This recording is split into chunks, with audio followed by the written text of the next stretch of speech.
জাতিসংঘের মানবাধিকার অফিস খোলার সিদ্ধান্ত সরকার দিয়েছে, সমঝোতা স্মারক করেছে, একটা বার আমাদের সাথে আলাপ আলোচনা করলো না। ভারতের মিডিয়ায় বাংলাদেশ নিয়ে প্রোপাগান্ডা ছড়ানো হচ্ছে, বিদ্বেষ ছড়ানো হচ্ছে, সেইটা নিয়ে প্রধান উপদেষ্টা মিটিং করতে পারে আর বাংলাদেশে জাতিসংঘের মানবাধিকার কমিশনের কার্যালয় স্থাপন করবে, সেইটা নিয়ে আমাদের সাথে আলোচনা করে না। বাংলাদেশে কি মানবাধিকারের সংকট চলছে? বাংলাদেশে কি যুদ্ধ বিগ্রহ চলছে? বাংলাদেশে কি জাতিগত নিধন চলছে?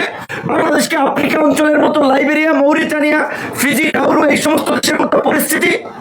তাহলে কেন এখানে জাতিসংঘের মানবাধিকারের কার্যালয় খোলার প্রয়োজনীয়তা বোধ করলো? কার স্বার্থে? এই জবাব রাজনৈতিক দলকে সরকারের কাছে চাইতে হবে। এই সরকারের উপদেষ্টা কিংবা সরকারের সাথে রিলেটেড যারা কনসালটেন্সি করছেন সরকারের সাথে, অধিকাংশই বিদেশি নাগরিক।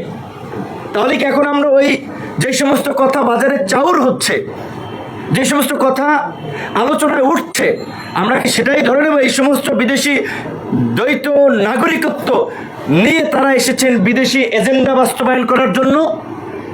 কিন্তু আমরা পরিষ্কারভাবেই জানিয়ে দিতে চাই, আমরা আপনাদের প্রতি অনেক সহানুভূতিশীল ছিলাম, আছি, আপনাদেরকে সমীহ করছি, সম্মান করছি, কিন্তু একটা দেশ বিরোধী সিদ্ধান্ত আমরা মেনে নেব না।